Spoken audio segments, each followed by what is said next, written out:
అమ్మమ్మల కాలంలో చేసిన మినప నేతి చున్నుండండి రెడీ చేసేద్దామా? ముందుగా స్టవ్ మీద బాండీ పెట్టుకొని ఒక కప్పు సాయి మినపగుళ్ళు వేసుకోండి.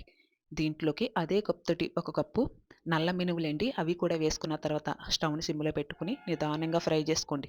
లేదంటే లోపలంతా పచ్చిగా ఉండిపోయి పైన వేగిపోతాయండి. ఇలా నిదానంగా ఫ్రై చేసుకున్న తర్వాత చిన్న కప్పుతోటి బియ్యం కూడా వేసుకొని వీటిని కూడా వీటితోటి బాగా ఫ్రై చేసుకొని ఇవి వేగిపోయిన తర్వాత స్టవ్ ఆఫ్ చేసుకొని వెంటనే ఒక ప్లేట్‌లోకి వేసేసుకోండి. లేదంటే దాంట్లో ఉంచేసారంటే మాడిపోతాయండి. ఇలా వేసుకున్న వీటిని పూర్తిగా చల్లారిపోయిన తర్వాత మిక్సీ జార్‌లో వేసుకొని మెత్తగా మిక్సీ పట్టేసుకోండి. 2 కప్పుల మినపగుళ్ళు తీసుకున్నాం కదండీ!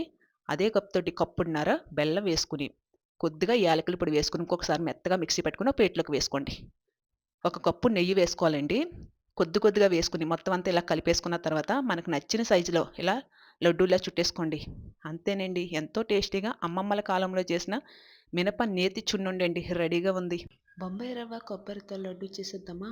ముందుగా స్టవ్ మీద బాండీ పెట్టుకొని పావు కప్పు నెయ్యి వేసుకోండి. పచ్చి కొబ్బరి అండి చిన్న చిన్న ముక్కలుగా కట్ చేసుకొని పావు కప్పు వేసుకుని ముందుగా ఫ్రై చేయండి. ఇలా ఫ్రై అవుతున్నప్పుడే దీంట్లోకి జీడిపప్పు కిస్మిస్ కూడా వేసుకుని ఇవన్నీ కూడా బాగా ఫ్రై చేసుకొని పక్కకు తీసేసుకోండి.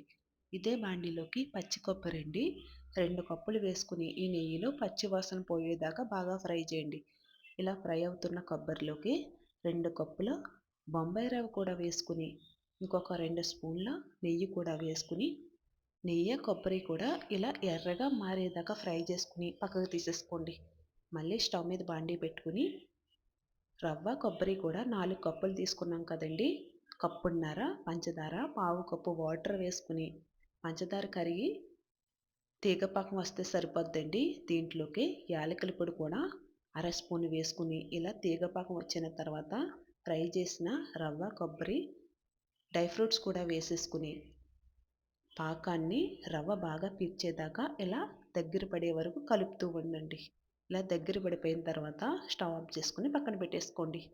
ఇది గోరువెచ్చగా ఉన్నప్పుడే ఒకసారి మొత్తం అంతా బాగా కలుపుకొని మనకు నచ్చిన సైజులో లడ్డూల్లా చుట్టేసుకుంటామేనండి. లడ్డూలు సరిగ్గా రావట్లేదు అని అనుకుంటే కొంచెం నెయ్యి కానీ లేదంటే గోరువెచ్చని పాలు కానీ వేసుకుని చుట్టుకుంటమేనండి. ఇవి 10-15 రోజులైనా నిలవ ఉంటాయి. బెల్లం అప్పాలండి చేసేద్దామా? అన్నీ కూడా ఒక గిన్నెలోకి వేసుకోవాలండి. కొలతగా ఒకే కప్‌తోటి తీసుకోవాలి. గోధుమ పిండి కప్పు, బియ్యం పిండి కప్పు, బొంబాయి రవ్వ కప్పు వేసుకొని మొత్తం అన్నీ కలిసేలా కలిపేసుకొని పక్కన పెట్టేసుకోండి. స్టవ్ మీద బాండీ పెట్టుకొని అదే కప్పుతోటి తురిమిన బెల్లం 2 కప్పులు వేసుకొని 3 కప్పుల వాటర్ కూడా వేసుకోండి. బెల్లం కరిగి ఒక పొంగొస్తే సరిపోద్దండి. పాకమేమీ రావక్కర్లేదు. దీంట్లోకి కొద్దిగా సాల్టు, అర స్పూను యాలకుల పొడి, ఎండు కొబ్బరి పొడి పావు కప్పు, 2 స్పూన్ల నువ్వులు, ఒక స్పూను నెయ్యి వేసుకుని ఇదొక పొంగొచ్చిన తర్వాత ముందుగా పిండిలన్నీ కలిపి పక్కన పెట్టాం కదండీ! ఆ పిండంతా దీంట్లో వేసేసుకోండి. ఇలా మొత్తం అంతా కలిసేలా కలిపేసుకొని స్టవ్ ఆఫ్ చేసుకొని పక్కన పెట్టేసుకొని ఇది ఇలా ఉండవ్వాలండి. ఇది గోరువెచ్చగా ఉన్నప్పుడే ఒక స్పూను నెయ్యి వేసుకొని పిండిని ఇలా సాఫ్ట్‌గా చేసేసుకొని పక్కన పెట్టుకోండి. డీప్ ఫ్రైకి సరిపడా స్టవ్ మీద ఆయిల్ పెట్టి వేడవనివ్వండి. కొంచెం కొంచెం పిండిని తీసుకొని ఇలా బటర్ పేపర్ గానీ, లేదంటే అరిటాకు మీద గానీ ఈ మందంలో ఒత్తుకుని కాగుతున్న ఆయిల్‌లో ఒకదాని తర్వాత ఒకటి వేసుకుంటూ రెండు వైపులా తిప్పుతూ కలర్ మారే వరకు ఫ్రై చేసుకొని తీసుకుంటమేనండి.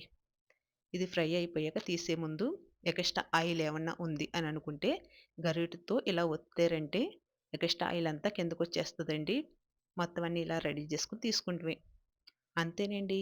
ఎంతో టేస్టీగా, సింపుల్‌గా తయారు చేసుకునే బెల్లం అప్పాలు రెడీ.